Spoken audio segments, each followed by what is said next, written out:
Hi there. You're listening to Hypercast, an ADHD podcast. I'm Melissa, an ADHD coach and advocate. Hi, I'm Brianna, an ADHD coach and soon-to-be therapist. We are here to explore all things ADHD, from unexpected challenges to unique strengths. Join us as we share insights and strategies that empower you to live your best ADHD life. Ready? Let's dive into today's episode.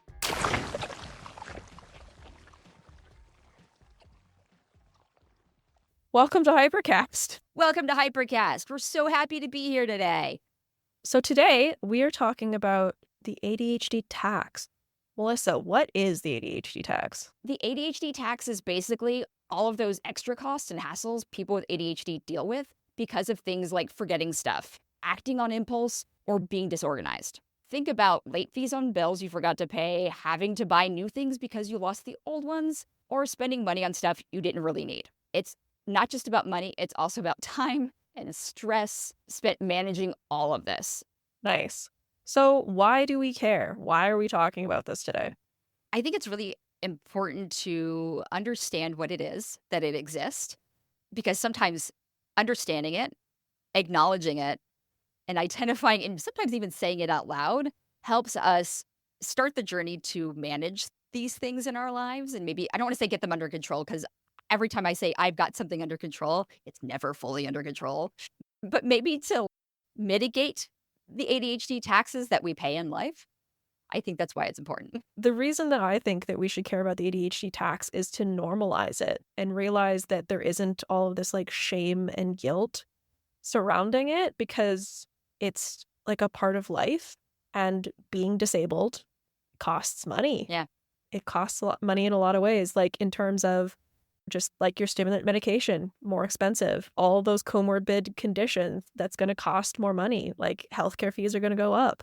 And then if you're not able to work a full-time job, or then all the tax stuff that we were talking about in terms of symptom related things, like I forgot to pay my bill on time and now there's an over fee, or you didn't pay my credit card bill and now there's an overdraft, and like basically the return box of a library. You've returned your library books late, and now there's not just financial cost to that, but there's this huge shame and guilt piece of like, I'm an adult, I should have been able to manage this, and now there's a financial consequence, and it hurt. A lot of times when we're talking about the ADHD tax, it's the financial aspect that is immediately thought of. Things we need to pay out of pocket because you're saying that late fees or mistakes or things we've done impulsively that create a new expense for us. Subscriptions are the devil. As a person with ADHD, anyone that makes me put in my credit card information for a free trial or whatever, I'm not doing it, because I'm never going to remember to cancel that subscription, and you're going to be able to charge me extra, and I'm not even going to notice. And that's just money down the drain. Or like little micro payments for like video games where you like impulsively buy something and it's just like, oh, it's only 99 cents, but then $1,000 later and you're like, how? Yeah, that was only 99 cents, $1,000. Yeah. Oh my. I know you have mentioned to me before about other ADHD taxes. There's the things that we create, and there's the things that naturally exist because we have ADHD and the cost of living with ADHD. Yeah, exactly. So just like general healthcare costs are higher because ADHD is a physical difference in our brains, and we have to go seek healthcare. There's a study that found that the average annual cost for an adult with ADHD was between $5,000 to $6,000 a year, US dollars, whereas for the average adult without ADHD, it was $1,000 to $2,000. That's not just double, that's triple. That is triple, and that's just a base rate of healthcare. I'm like not even talking about the cost of stimulants and prescriptions and whatever. It's just like all those comorbid health conditions that come along with it. The anxiety, the depression, but also things like eating disorders or like physical, like chronic pain conditions. IBS is very common. So there's just a lot of like physical things that we need to go see a doctor about. And then also taking care of yourself is more difficult when you have ADHD. You might not be getting enough exercise. There might just be like lifestyle things as a result of your ADHD that is making your health worse. That's a So, time thing because I personally feel like it takes more time for me to remain a balanced human being than it takes a neurotypical to yeah, maintain that. And that's like time and opportunity cost in itself. yeah, absolutely. We'll talk about this food tax in both ways. One, you go to the store, you want to buy healthy groceries and you want to cook it, whatever, like planning out a meal takes extra time because of executive functioning. Cooking it with the step-by-step instructions is very difficult to follow. So I will go back to the recipe 2 or 3 times more than my neurotypical partner. And so now he's in charge of the instructions because I will read it, go to do the thing, and immediately forget what it was. So I have to go back and read it. And that happens like 2 or 3 times. And so cooking itself takes longer. Healthy eating is harder. But then on the flip side of like the other aspect of that ADHD tax, I will buy vegetables because I want vegetables and then I'll forget about them and they go rotten in the fridge. Right. So now that's money flushed down the drain because vegetables are expensive Yes. and you have to keep rebuying them because they're not shelf stable. Right. So it's cheaper and easier to buy shelf stable foods that are high in Yeah. salt and high in sugar and low in fiber and protein. I'm a vegan. I've been a vegetarian since I was 9, and I 100% get this. One of the things I do to help mitigate that is it's not my favorite thing to do because they don't taste as good, but getting like organic frozen vegetables because they're not shelf stable, but they definitely last longer and don't sit there decaying in my refrigerator. So when everything in my fridge has decided to decay on me and I need to toss it out, I head to my freezer and at least have a backup of things to cook with. May not be my favorite, but it is an option. Yeah, there are ways, but it's still expensive. And then there's that shame and guilt piece of I've spent all this money on vegetables and I've had to throw them out. And that in itself is another time consuming task that has some sensory issues involved in it because it smells bad. Now it's sticky and slimy. Now you have to clean out your whole fridge. And a neurotypical person wouldn't have forgotten the vegetables, so they wouldn't have had to take the time to clean out the fridge. And like, it's just so much time in our day is dedicated to like making up for the slight mistakes or like inconveniences that come with And ADHD. I've tried to do a cost analysis that makes me very depressed to start with of like how much food I've purchased. Am I buying too much? Am I not planning well enough before I go to the grocery store? And I've started turning to grocery delivery because it prevents me from making impulse purchases while I'm at the grocery store and helps me with the planning because half the time I walk out with things that are impulse buys and then I forget like the other half of the things I was supposed to purchase. Yeah. Yeah. So ADHD tax there as well in terms of like the impulsive purchases. But oh, I forgot something. Now you have to go back to the store. The price of gas to do that 2 trips to the grocery store is also part of that ADHD tax. It's little hidden fees everywhere that happen as a result of the symptoms. When I compared grocery delivery and just going to the grocery store myself, and even with a hearty tip, it was still less expensive to get groceries delivered. I was amazed by that. I'm like a farmer's market girly, so I love going to the farmer's market with like fresh fruits and vegetables and whatnot. And unfortunately, there's like a markup for locally, sustainably sourced, organic type of stuff because I care about the environment. There's already a marked up cost if you care about the environment. And then if you forget about those vegetables, it makes it an even harder pill to swallow. Absolutely. We were talking about impulse purchases. You you probably have some science background in this when it comes to like why we make impulse purchases. You want the Yeah, I would answer? love the answer because why do we make impulse purchases? The answer is dopamine. Yeah, the answer is always dopamine, but realistically, people with ADHD often have gambling addictions or shopping addictions or whatever because the purchasing something like a little tiny gift for you feels good. It's a hit of dopamine. Going and doing a little bit of online shopping, which turns into a lot of online shopping, or like I mentioned, gambling, it feels good. It's nice to have a package. It's a surprise from me to me. So not only do you get the hit of dopamine when you buy the thing, you get it again when you receive the thing. It's a reinforcing pattern, right? So you're gonna want to get more dopamine by buying the thing. And of course, that gift from me to me, once that happens over and over again, or that 99 cents 1,000 times. Once you get that credit card bill or you look at your bank statement and you have nothing left in your account, that's when it hits really hard because guess what?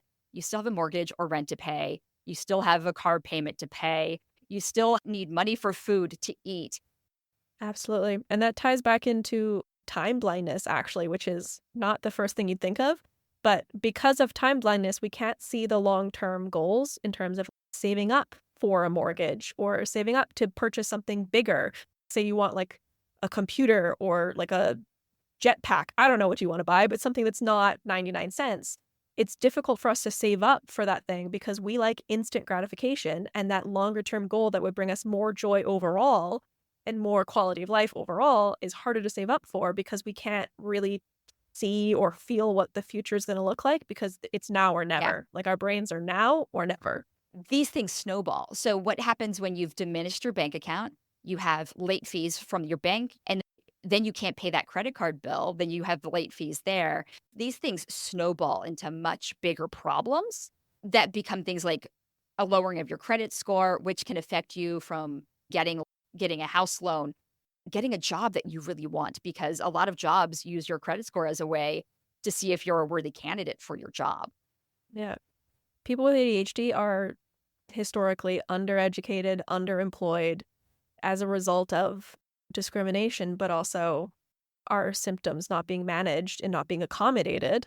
And then things like this, where it's just like a buildup of all these little problems that eventually cause us to be unemployable or unattractive to employers. Not that we're unemployable, have a lot of value, but We have a ton of we're just value. never given the chance. Exactly, because Yeah. you look at us on paper and you see something like that credit score, that will immediately disqualify us. This is making me think about the whole snowballing effect, how one thing becomes another thing, becomes a bigger problem. Okay, I'm going to share the story. I've only shared this story with one person, which is my spouse. So, hey, world, you get to hear the story straight from me. I feel very honored, and I'm sure all of the listeners do as well. So, in my early 20s, I don't know if the story I'm about to tell, I don't know if this is how all like laws and jurisdictions work, but this is how things work in the state where I reside in the United States. Every single year, we are required to get a safety inspection done on our vehicle. And we have a little sticker in our window that indicates the date and the year that everything expires. I was in my early 20s. I think I was like 21, 22, and I was late on getting that done. And then because I was late, I was pulled over by a police officer, given a ticket, and said, "Please pay this ticket and get your inspection done." I waited 3 more weeks to get my inspection done. I then forgot to pay that ticket. I eventually did pay it, but the payment was definitely late. I also moved in this time period. So when I moved, I forgot to forward my mail to my new address. I never got the notice that my license had been revoked. So I had paid the ticket, but I had not gotten the notification that my license had been revoked because of it, and that there would be like a $300 fee to reinstate my license. So a couple months later, I'm driving and I get pulled over by a police officer because my tail light was out. And he checked my driver's license and said, "Ma'am, you need to get out of the car right now. You are not licensed to drive this vehicle." And I was like panicked. I'm sobbing. And he explains why I had been pulled out of the car and said, "You don't have a license." I'm like, "I do have a license. You have my license in your hand." He's like, "No, it was revoked because you didn't pay this bill." I was like, "I did pay that bill. I have the receipt in my wallet." And he just like sighs. He's, "You have the receipt in your wallet?" I'm like, "Yeah, I do." I was so grateful for this large hunkin' man. He called this tow truck driver, which I had to pay a fee for, to come tow my vehicle to the tow truck place.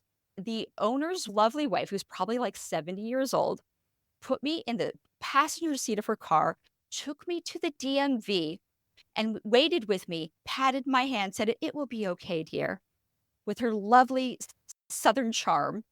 And I paid like probably $400 to get my license back and reinstated that day. And that took about 6 hours, like the whole transaction. Meanwhile, I'm in the middle of nowhere. And then I had to return back to the middle of nowhere a couple months later to go before a judge and explain, I had this receipt in my wallet. This is why I got pulled over by the cop. And my case was dismissed, but I could have gotten arrested for being late on not doing my car inspection. That is how things snowball. That is an excellent example. I'm so sorry that happened to you, but yeah, absolutely. In terms of, I was going to say that seems like a very common experience of being late to not remembering to register and being late, but that it got out of hand. You could have gone to jail. Exactly. I could have gone to jail. The fact that this happened over 20 years ago, and I'm only sharing this now means to me that I was so embarrassed. Looking at it now, I'm like, I was a kid. It happened.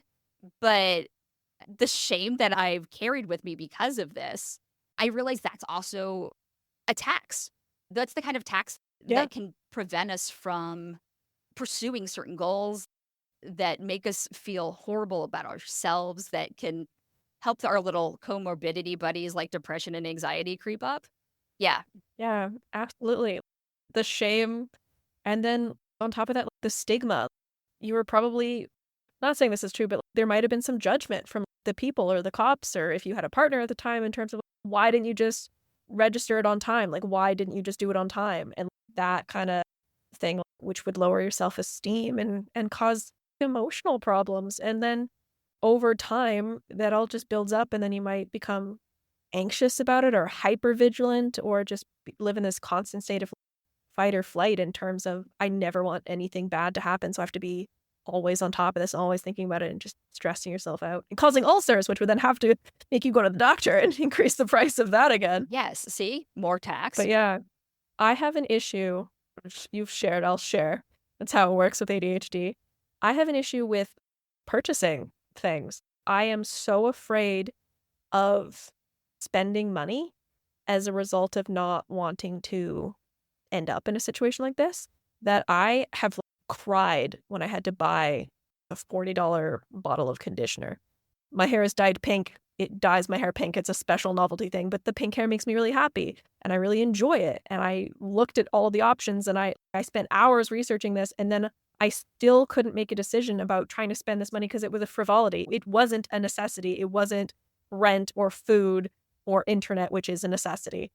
It was just this cosmetic thing, and I cried. And I have so much anxiety around spending money because I know that it could get out of hand, or I could end up in a situation where I couldn't afford to live or to eat. So like I've done the all or nothing thing. I've swung way too far the other way, and I don't spend money on joy. And I'm working really hard to gain that skill back. That makes me think about balance. So, in this situation, how are you balancing that? How do you open yourself up to considering ways of spending money on joy, but not overindulging? I don't know. You got any pro tips? I'm working on it. I think things like budgets can be so hard for us. I've heard of people with ADHD also like creating, I've done some of this, but creating specific bank accounts. Like, this is your bank account for doing all the other things that aren't required in the month. So you can deplete it all you want, but it still protects the money that's set aside for actually living your daily life. Yeah, that's the strategy that I've employed and am working on. I have the financial side of it sorted. I have a fun account. I have percentages of my income and whatever. This is for savings. This is for my retirement. This is for emergencies. This is for living. And this little tiny portion is for fun. But I'm still having issues. Like, I like to see the numbers go up, right? So I like that it's getting bigger and it's just turned into another savings account. My partner is actually really good at spending money on things that he enjoys, but without going overboard. So I've been trying to like lean on him and learn his ways a little bit in terms of balance and whatnot. But speaking of relationships, segue, the ADHD task can have a huge impact on relationships, because if you have a partner and you're living together and your finances are combined or not or whatever, like you being late to pay the bills, if you like disorganization is a problem. So if you misplace the bills or you they were delivered and you put them somewhere and you can't find them and then you didn't pay them on time. Not only is that impacting you, it's impacting your partner and it's impacting your relationship. This is where, at least with my spouse, I have found communication is incredibly important. Incredibly important. Systems are also incredibly important. It's creating a system that both people will stick to and use, because otherwise Yeah, it absolutely. yeah, otherwise it's not going to work very well for either of you. Yeah.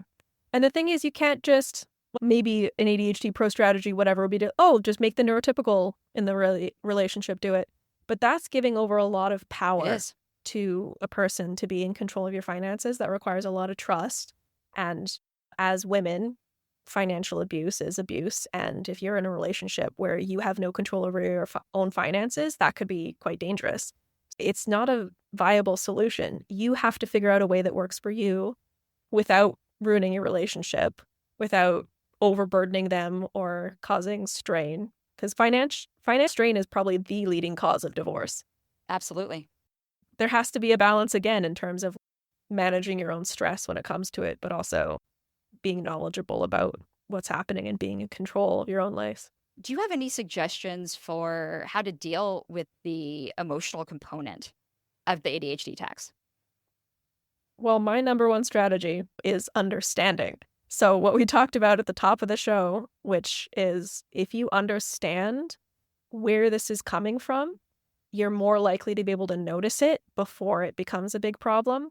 You're more likely to be able to put systems in place because you're like, hey, I know I'm going to need extra support around this, and you can't just live your life la di da. You have to actually take control and recognize that it's going to be harder for you. Have systems in place to make it easier, and just giving yourself that permission to not feel like you're broken or feel like you should be doing more, and instead being like, okay, I know this is going to be harder for me. What systems can I put in place to make this easier? I think another thing that's really important is to recognize where you currently are and look at it. Anytime I've been through a couple of times in my life where like finances were like at a bad, weird place. And the only way that I successfully have dealt with it is to actually look at it and say, okay, this is where I am. And sometimes through exploration of options, you can find a better way of dealing with your current financial situation. I really wanted to comment on that because they're like, with that low self-esteem, low self-confidence, and just telling yourself, oh, I'm bad at finances, I shouldn't even try. And that rejection sensitivity piece of, oh, I'm so bad at this, I'm never going to be any good at this, I shouldn't even try because if I try, then it'll hurt more, is so important to overcome when it comes to finances, because you need to be in control of that or it's going to spiral out of control. But my point is that fear, that paralysis around even looking at how bad your finances have gotten out of control is just going to make it worse. You need to keep on top of it, which is hard for someone with ADHD to habitually keep on top of something.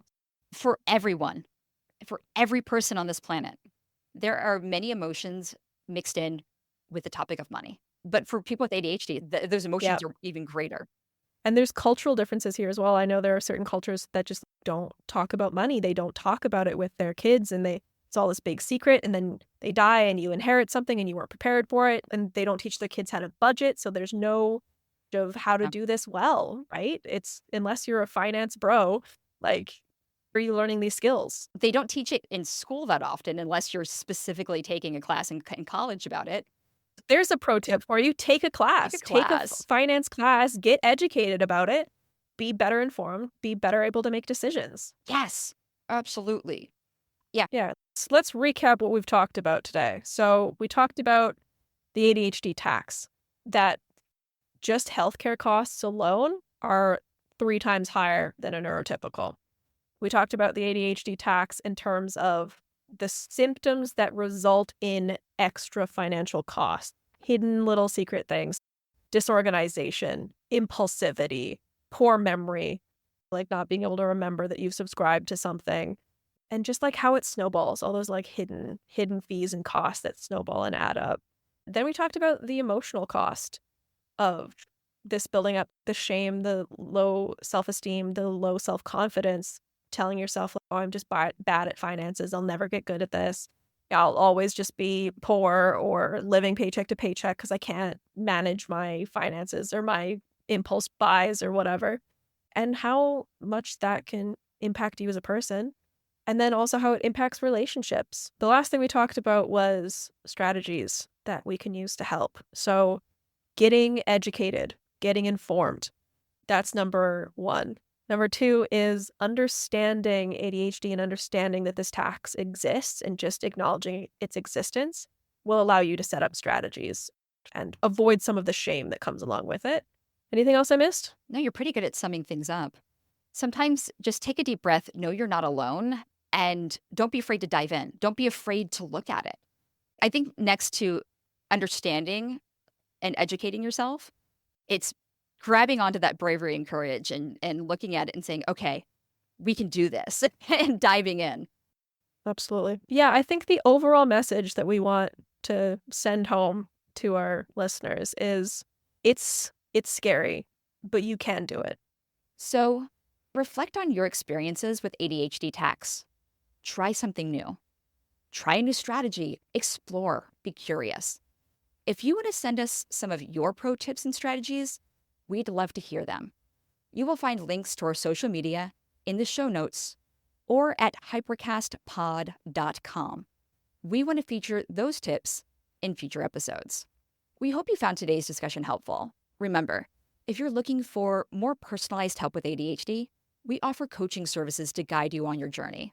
Check out our websites for more details and to book a free consultation.